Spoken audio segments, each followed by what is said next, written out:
production is exactly the same as the first preview we played in London 26.5 years ago. But thank God it's better than the dress rehearsal. Now, listen, I have been a producer nearly 50 years, and I can tell you, in my dreams, I never thought I would be sharing the stage with a theatrical legend like Hal, let alone being here for such a historic occasion of such a wonderful show, becoming and taking the great honour in this amazing city of great musicals of becoming the longest running Broadway musical. It's extraordinary for me. It's extraordinary not just for the show, but for somebody who wanted to be a producer since I was 8. I had 2 heroes. They were David Merrick and they were Hal Prince, who's the only man I know who has had 2 careers.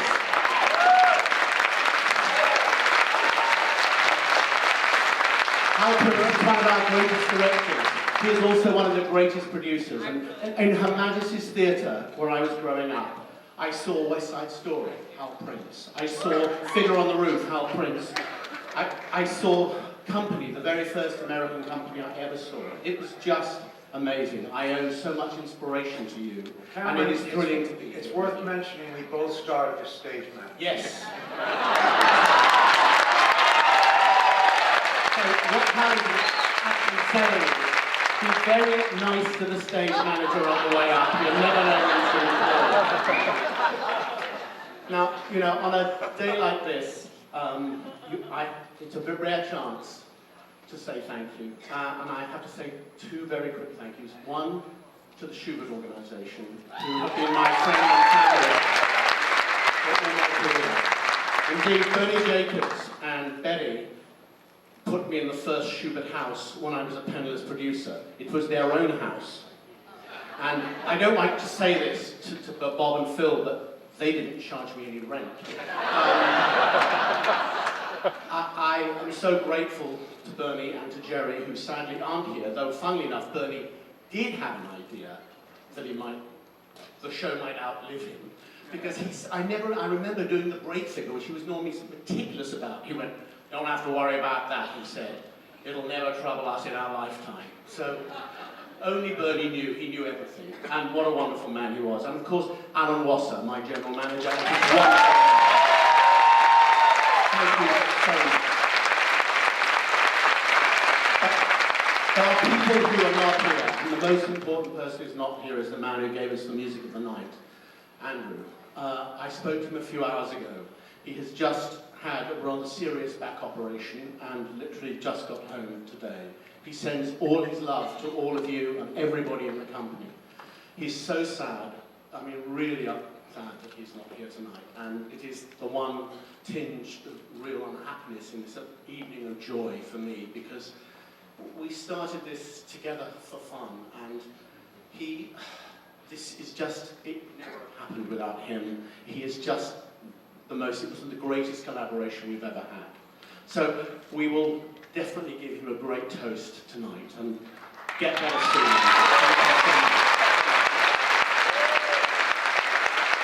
And of course, the other great person who is not here is Maria Bjornson.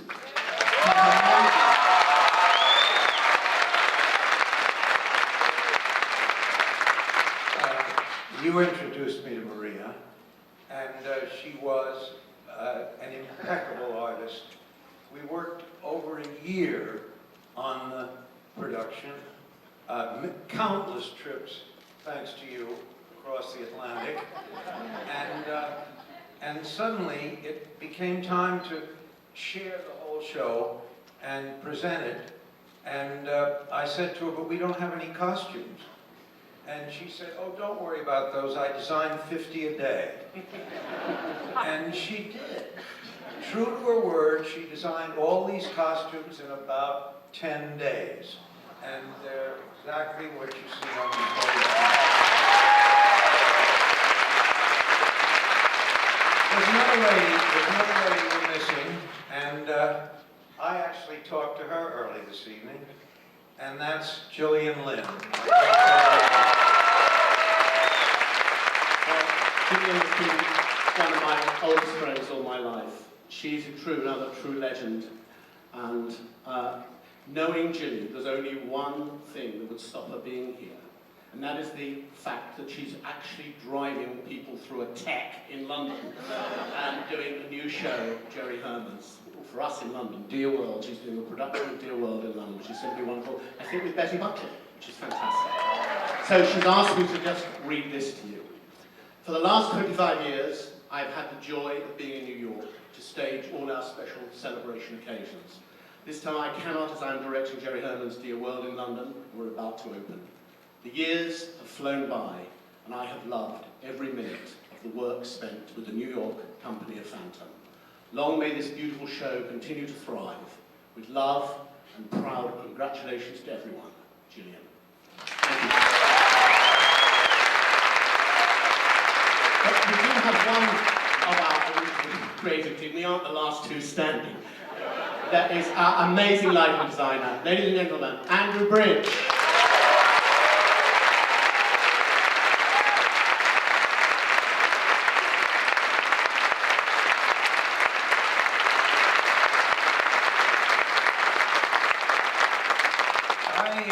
I have a letter from someone who's missing, and we wish were here, and that's Michael Crawford.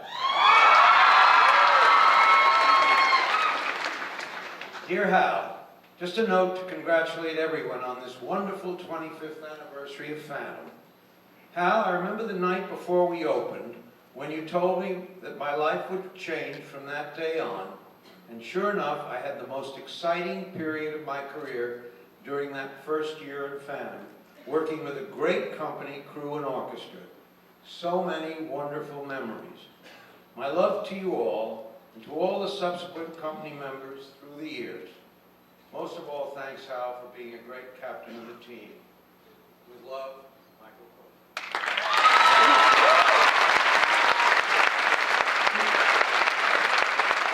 We do have one other special person here tonight. Who you know as the creator of the role of Christine, Sarah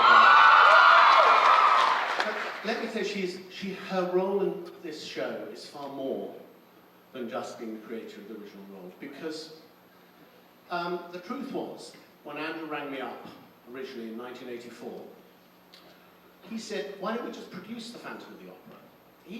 He wasn't really intending to write it at that point in his life. He was possibly going to write a few extra tunes, and we were going to find existing material and do it. And we spent several months doing that.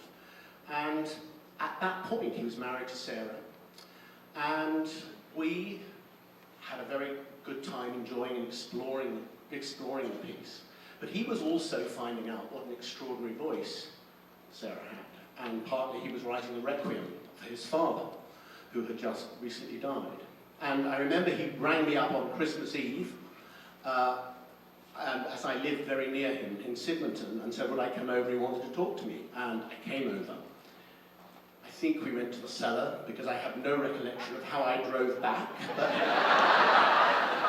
But the local priest did. I collided with the vicar in a windy back street and wrote off his car. He said, I had a vision of heaven last night. I now realise it's the smoke coming out of my radiator.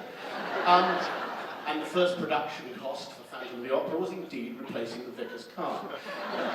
The important thing is, Andrew said, no, I realise I want to write Phantom of the Opera. So that is very much thanks to Sarah. The next thing that she did was had a marvellous coincidence going into her singing teacher, and she overheard Michael Crawford being given a lesson. We were at the time still casting the role, and she discovered that Michael had been a chorister, mentioned it to Andrew, and we ended up with Michael Crawford as our leading man.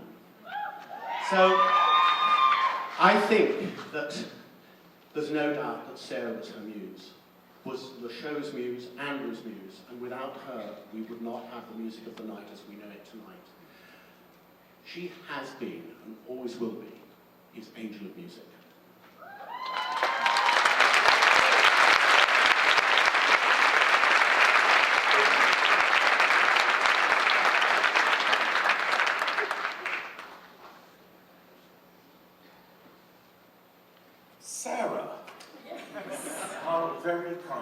come down from outer space to do this. I don't know. I've been to a lot of theatre lately, but unfortunately operating theatres, not because I've got this stupid bad back, which is why I'm not in New York tonight. But apparently Cameron's got a bad back, and that was his excuse for not going to the Golden Globes. So have you heard, do you notice, Sarah, that whenever you've got something that's the matter with you, and you say that I've got a bad back or something like that, everybody else has got the same problem. So I'm having like musical back pain. Do you realise this is the first interview that we've done together since I think we were married? I think so. Actually, it's lovely. Do you And think I we want ought to, I really, yes. Start a rumour, shall we? Macintosh wanted very much for me to do what I was to work with Anna J. Lerner. And allegedly, Anna J. Lerner's last line, before he died, sadly, was, "This is the way to go with Moet morphine." And I know I'm going to have an awful lot of morphine in me tomorrow, but can you make sure that the doctors get a bit of Moet around there as well? Sarah, you can take care of that, can't you? Yes, I can do that, because I'll be there. So at the end of the day, we're just giving out, and we're just components to really what the composer and the person that came up with the vision, which is you. And without that, none of it would happen. And without the wonderful Howard Prince production, and of course, Gilly Lynn, who apparently also can't be here. She hasn't got a bad back. And we should still go, great lyrics and Charlie Hart. So we thank Cameron, we thank Gillian, and we thank Hal. We have to thank, of course, the wonderful Maria Bjornsson. Yes, who's certainly not with us, but she was amazing, amazing designer, and was, well, both of us, and I spent many happy hours with her, helping work things out. We always forget to thank all the backstage people and the crew and the orchestra and everybody who makes it possible, because it's the unsung people who actually make these shows happen.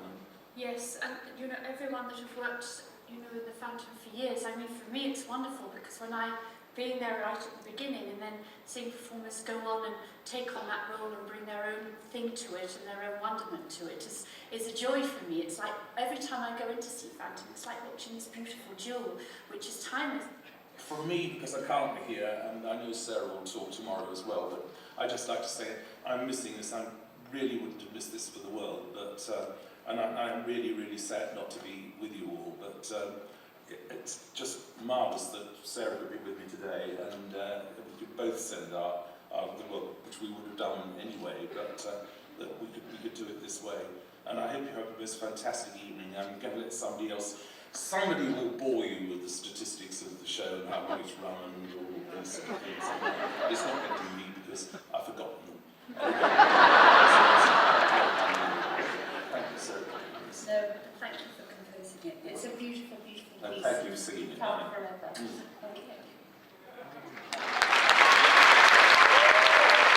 Ladies and gentlemen, Miss Sarah Brightman.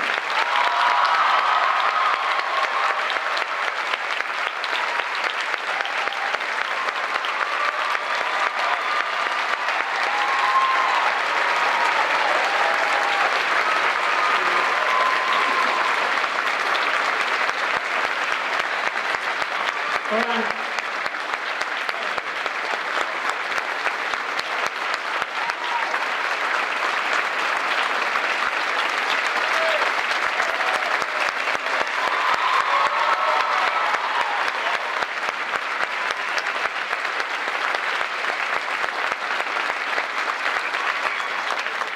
Thank you. Gosh, I didn't know I was going to be speaking tonight, but it's wonderful too, actually. It's a relief. I feel so happy and privileged to have been a part of all of this. Privileged to have worked with Hal, with Cameron, with Maria, and Ginny, and all of the performers that I have worked with, and everyone backstage, and of course Michael as well. And I just am very happy and privileged to, of course, have known and loved and worked with Andrew, who, of course, without him and his wonderful composing and his inception of all of this, none of us, I suppose, would be standing here tonight. So, and of course, to thank you, the audience, who have given us all so much support throughout the years. Thank you very much.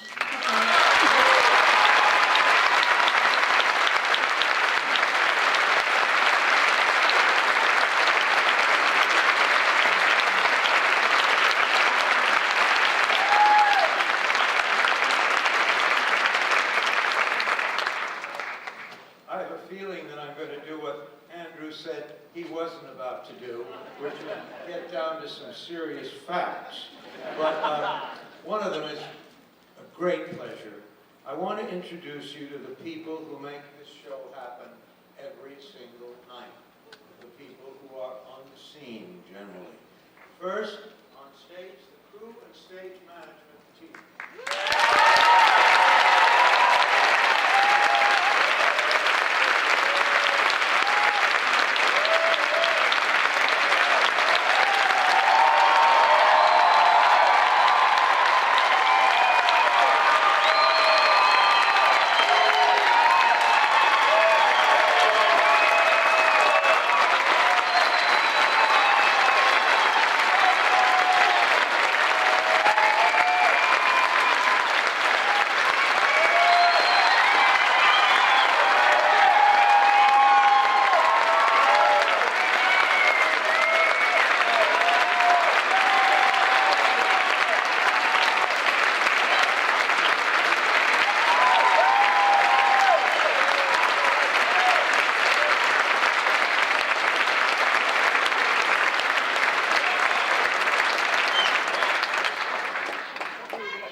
Hair and makeup gang. Also, you might as well mention the orchestra.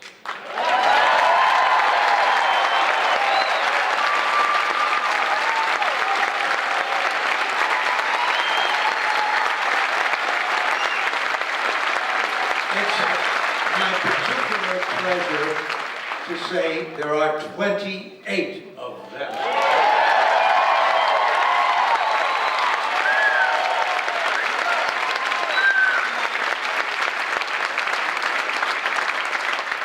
And now I want to acknowledge the front of house, the box office, and the ushers and usherettes.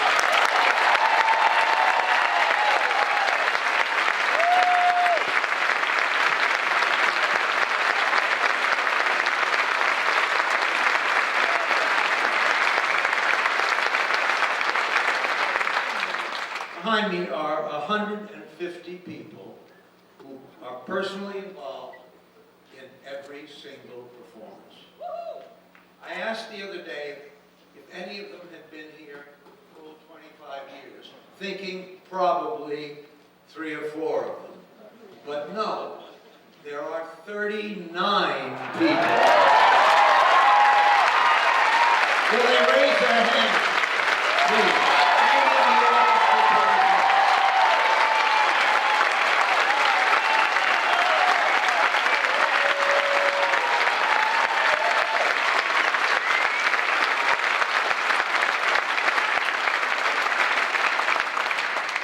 And now a bit of crass information. Phantom has been the largest single generator of income and jobs on Broadway in U.S. theatrical history.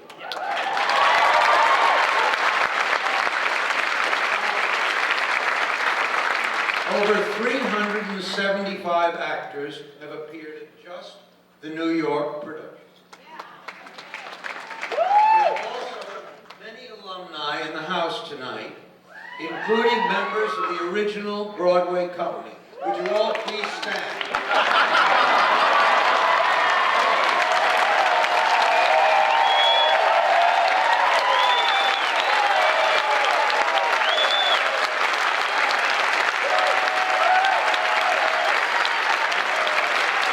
And we have among us as well almost every person who's been a principal on this stage. Again, please stand.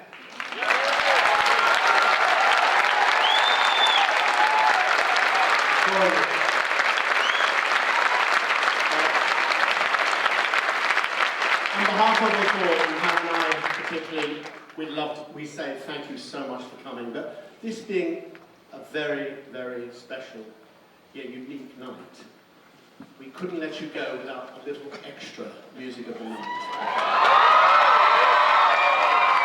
So, ladies and gentlemen, thank you for being here.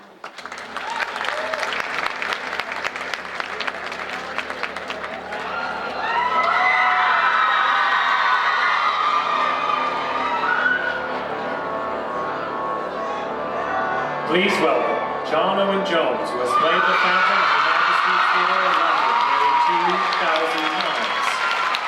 From Sweden, Peter Johaug, who most recently played the Phantom in London and will join the Broadway production this spring for a season.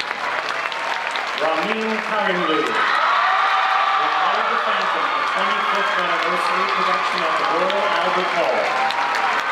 Tonight's Phantom, Hugh Panara, who has played the title role over 1,900 times in this theatre. And finally, this evening's Christine, Sierra Boggess.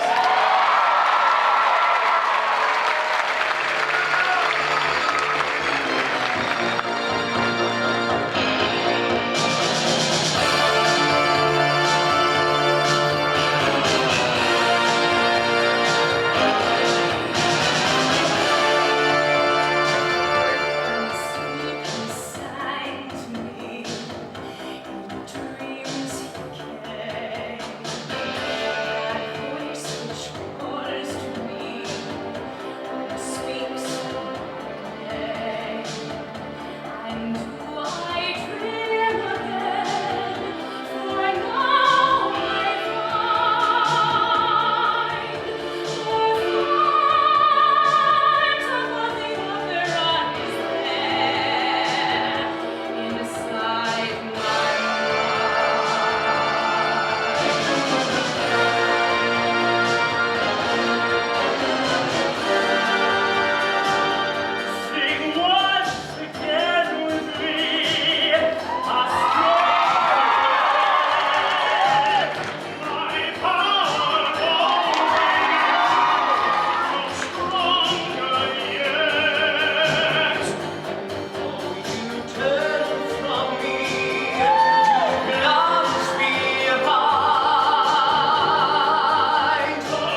listen to the music of the night. Close your eyes and surrender to your darkest